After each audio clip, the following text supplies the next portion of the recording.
আসসালামু আলাইকুম। আপনারা সবাই কেমন আছেন? আশা করছি ভালো আছেন। আল্লাহর রহমতে আলহামদুলিল্লাহ আমিও ভালো আছি। ক্যামেরার সামনে যে মুরগির বাচ্চাগুলো দেখতে পাচ্ছেন এগুলো হচ্ছে ব্রয়লার মুরগি, আর এগুলো হচ্ছে যে আজকে বয়স হচ্ছে 7 দিন।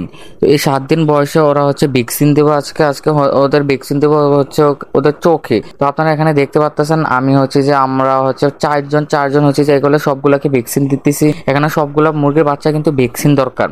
তো আপনারা যারা ব্রয়লার মুরগি পালন করে থাকেন তারা হয়তো অবশ্যই এটাকে চিনে থাকবেন কিভাবে দিতে হয়। তো আমি আর এই বিশ্লেষণ করলাম না ওষুধটা নিয়ে। তো আপনারা এখানে দেখতে পাচ্ছেন আজকে আমি ভিডিওটা করতে যাচ্ছি হচ্ছে ভ্যাকসিন দিচ্ছি। আমি নিজের হাতে খামারে হচ্ছে ভ্যাকসিন দিচ্ছি। আমি এর আগে একবার দিছি আর বর্তমান আর একবার দিতেছি। তো এখানে হচ্ছে যে আমার চাচা আমারে বলছিল যে এখানে কিছু মুরগি ভ্যাকসিন দিয়ে দিতে হবে। তো আরো লোক আছে 3জন, 201 জন আসলে 4জন হবে। তো আমি আমার চাচার সঙ্গে আসলাম। তো আমার চাচা ওই টাইমে ছিল না, আমার চাচা ছিল বাজারে। তো আমরা পোলাপান ছিলাম 4জন। তো আমরা পোলাপান মিলে এই 4জন মিলে আমরা হচ্ছে যে যতগুলো মুরগি বাচ্চা আছে সবগুলা কিন্তু ভ্যাকসিন দিয়ে দিচ্ছি। শুধু মুরগি কিন্তু এই দিক থেকে না, এই খামারটা কিন্তু অনেক বড়। আপনার এখান থেকে ক্যামেরা হয়তো ছোট দেখা যাচ্ছে কিন্তু রিয়েলি অনেক বড়। তো এটা এই পাশে যতগুলো মুরগি বাচ্চা আছে ওই পাশে অতগুলাই আছে। তো এখানে আছে হচ্ছে আপনার মোট আছে হচ্ছে 1800। তো এখানে আছে হচ্ছে 900 এই পাশে আর 900 ওই পাশে। তো মোট 1800 মুরগির বাচ্চা আমরা আজকে ভ্যাকসিন দিতেছি। তো এখানে আপনারা দেখতে পাচ্ছেন এগুলো সবগুলো কিন্তু ভ্যাকসিন দিতেছি। এগুলো দেওয়াটা ভাই এতটা কষ্টকর হয়ে যাচ্ছিল, কারণ এখানে যত না মশা, মানে এক একটা মশার কামড়ে জীবন উতলাই যেতেছে ভাই, এত মশা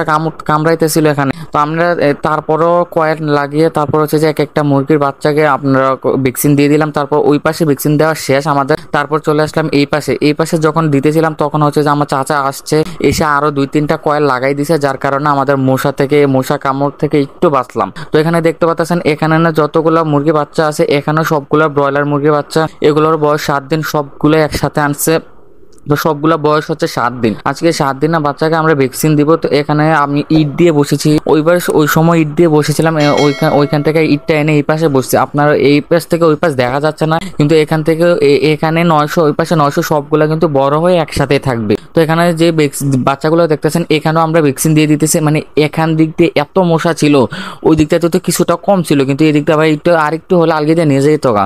তো তারপর হচ্ছে যে এখানে আরো 2টা কয়েল লাগিয়ে দিয়েছে। লাগানোর পর তারপর হচ্ছে যে আমরা ভ্যাকসিন দিতে আবার বসে গেলাম। তো এখানে দেখতে পাচ্ছেন ভ্যাকসিন দেওয়াটা অনেকটা কষ্টকর। তার উপর এখানে কোনো ফ্যান নাই, আমরা ফ্যানও লাগাই নাই। আমরা যে আমরা শুধু লাইটের নিচে কয়েল লাগিয়ে এখানে বসে বসে এদেরকে ভ্যাকসিন দিতেছি। পুরো শরীর ঘামে একদম ভিজে গেছে। আপনারা এখানে দেখতে পাচ্ছেন এগুলো দেওয়াটা কিন্তু এতটা সহজ না, আবার এতটা কঠিনও না, কিন্তু তারপরও মোটামুটি আমাদের জন্য কঠিন হয়ে যায়, কারণ আমরা হচ্ছে যে আমাদের কোনো অভিজ্ঞতা নাই এই বিষয়ে। তো তারপরও কষ্ট করে এগুলোকে দিয়ে দিচ্ছি, কারণ আমার চাচা বলেছিল এগুলো দিয়ে দেওয়ার জন্য, কারণ এগুলো কিন্তু 3জনের দেওয়া একদম ইম্পসিবল, বেশি দেরি হবে।